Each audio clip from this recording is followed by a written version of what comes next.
여러분 안녕하십니까? 뉴스데스크 강원입니다.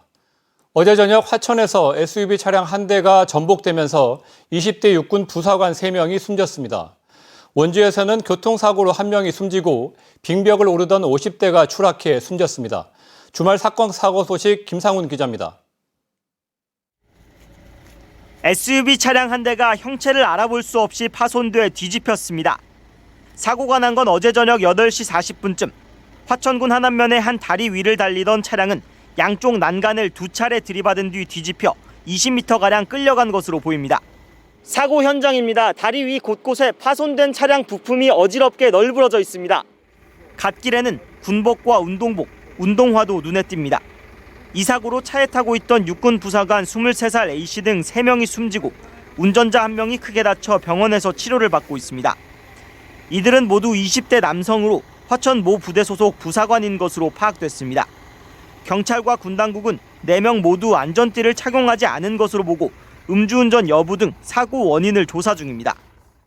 어젯밤 9시 반쯤에는 원주시 판부면 서곡리의 한 도로에서 승용차가 갓길에 주차된 임대 버스를 들이받았습니다. 이 사고로 승용차를 몰던 40대 남성이 숨지고 동승자 2명이 중상을 입었습니다. 이보다 앞선 어제 오후 5시쯤엔 원주시 지정면 판대리 아이스파크에서 빙벽 타기를 하던 50대 클라이머가 30m 높이에서 추락해 숨졌습니다. 경찰은 줄이 끊어지면서 사고가 발생한 것으로 보고 정확한 사고 경위를 조사하고 있습니다. 또 오늘 오전 11시쯤에도 양구군 국토 정중앙면의 한 빙벽장에서 50대 남성이 등반 중에 15m 아래로 추락하면서 크게 다쳐 병원으로 옮겨졌습니다. MBC 뉴스 김상훈입니다. 당초 지난해 말까지 마칠 계획이던 동해안 군 경계 철책 철거 사업이 올해 모두 마무리됩니다.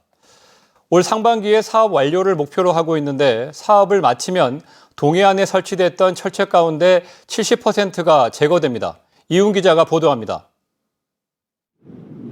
양식장이 있었다가 철거된 강릉 안인진항 인근 해변입니다. 수십 년간 백사장을 가로막았던 철책이 최근 제거됐습니다. 이곳에는 250m에 걸쳐 군 경계 철책이 세워져 있었습니다. 철책이 말끔하게 철거되면서 이처럼 탁 트인 해변으로 변했습니다. 강원도와 국방부가 지난 2006년부터 제거한 군 경계 철책은 108.63km, 동해안에 설치됐던 183.6km의 철책 가운데 59%가 제거됐습니다. 철책이 사라진 곳에는 국방부가 감시 카메라와 열 영상 장비 등 대체 감시 시설을 설치했습니다. 그동안 철책 철거와 대체 감시 시설 설치를 위해 투입한 예산만 국비와 지방비를 포함해 660억 원입니다. 당초 지난해 말까지 철책의 70%에 달하는 127.82km를 제거하려 했지만 예산 확보와 군부대 협의 등이 늦어지면서 남은 사업 구간은 올해 철거할 계획입니다. 현재 양양군과 삼척시에서 19.2km를 철거 중에 있습니다. 철책 철거로 주민 불편 해소 및 자연 경관 회복으로 지역 관광 활성화에 기여하겠습니다. 철책의 30%인 55.78km는 군사시설이 있거나 군 작전상 경계가 필요해 남기기로 했습니다. 하지만 존치 구간 가운데 5km를 추가로 철거해달라고 강원도와 동해안 시군들이 요청해 군 당국이 철거가 적합한지 검토하고 있습니다. MBC 뉴스 이웅입니다. 코로나19로 실내 활동이 위축되면서 빙벽 등반 같은 야외 스포츠가 큰 인기를 끌고 있는데 그만큼 사고의 위험도 커지고 있습니다. 빙벽 등반객이 급증하는 겨울철을 맞아 강원도 산악구조대원들도 극한 훈련에 돌입했습니다. 현장을 이승현 기자가 다녀왔습니다. 깎아지른 듯한 90m 빙벽 한가운데 들것 하나가 매달려 있습니다. 특수 제작된 아이젠과 아이스바일에 몸을 맡긴 채 빙벽 등반에 나섰다 다친 등반객을 구조하는 상황. 선발구조대원들이 부상자를 태운 들것을 빙벽에 고정해둔 사이 또 다른 대원이 빙벽을 타고 내려오며 조심스럽게 구조 작업을 이어갑니다. 구조자와 부상자를 연결한 생명줄이 흔들릴 때마다 안전을 확보하려는 빙벽 아래 확보자의 지시는 한치의 빈틈도 없습니다. 강원도 소방본부 산악구조대원 10여 명은 거대한 얼음 빙벽으로 바뀐 설악산 일대 폭포를 찾는 빙벽 등반객의 등반 사고에 대응하기 위해 실전 같은 훈련에 돌입했습니다. 훈련이 진행되는 동안에도 머리 위에서 쏟아지는 얼음 덩어리는 그 어떤 흉기보다 날카롭고 무섭습니다.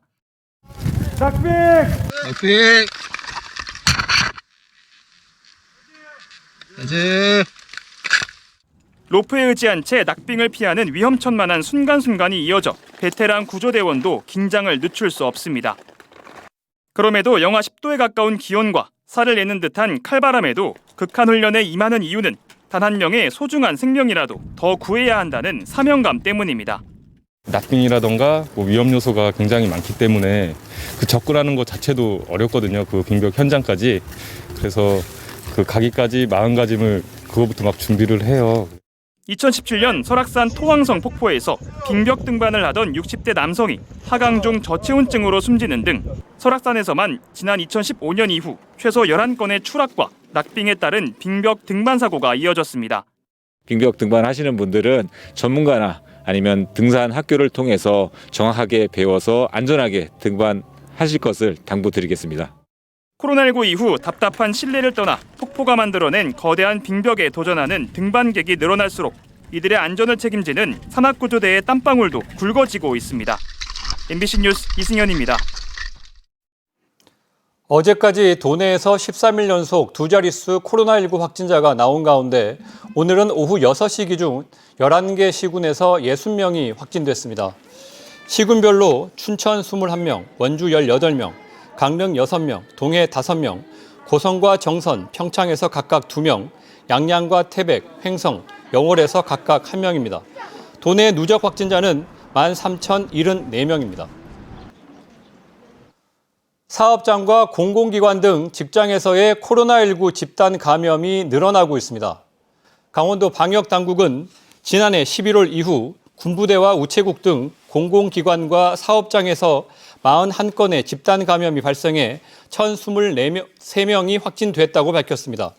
주로 직원과 가족 감염으로 시작돼 근무 공간과 시설 전체로 확산되는 양상을 보였습니다. 강원도는 공공기관이 솔선수범해 사적 모임 자제와 사무실 환기, 대면 회의 최소화를 추진하기로 했습니다. 군소음 피해 지역 주민들을 대상으로 보상금 신청 접수가 시작됩니다. 원주시는 내일부터 소초면과 호저면, 우산동, 태장 1동은 각 행정복지센터에서, 태장 2동은 옛 태장 2동 사무소에서 군소음 피해 보상 신청을 받습니다. 양구군도 내일부터 보상 신청을 받으며 횡성군은 오는 17일부터 횡성실내체육관에서 현장 접수를 받습니다. 보상금 신청 기한은 2월 말까지로 심의 절차를 거쳐 8월 말 개별 지급됩니다. 대선이 2달 앞으로 다가오면서 도내 여야 정치권도 선거 조직을 점차 확대하고 있습니다.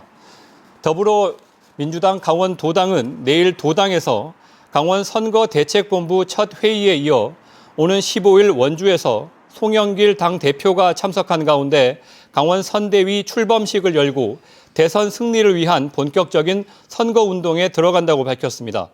국민의힘 강원도당은 오는 13일 선거 관련 핵심 관계자들로 구성된 강원 조직본부 선대위 발대식을 열고 선거 필승을 위한 지지층을 모으고 중앙 유세 지원에 나서는 등 조직력을 확대할 예정입니다. 새학기를 앞두고 올해 중학교와 고등학교 신입생들의 학교 배정 절차가 본격적으로 시작됩니다. 강원도 교육청은 내일 오후 5시 각 지역 교육지원청 홈페이지를 통해 중학교 배정 결과를 발표합니다. 이어 모레 오전에는 도교육청 대회의실에서 춘천과 원주, 강릉 등 평준화 지역 일반고 신입생 추첨 배정을 한 뒤 오는 17일 학교 배정 결과를 발표할 예정입니다. 강원도가 도내 4곳에 대한 2022년 산업단지 지정 계획을 발표했습니다. 강원도가 고시한 2022년 산업단지 지정 계획을 보면 고성 제2특화농공단지는 전체 지정계획 13만 제곱미터 가운데 산업용지 8만 3천 제곱미터, 태백 철암 고터실 일반 산업단지는 전체 지정계획 21만 5천 제곱미터 가운데 13만 6천 제곱미터가 포함됐습니다.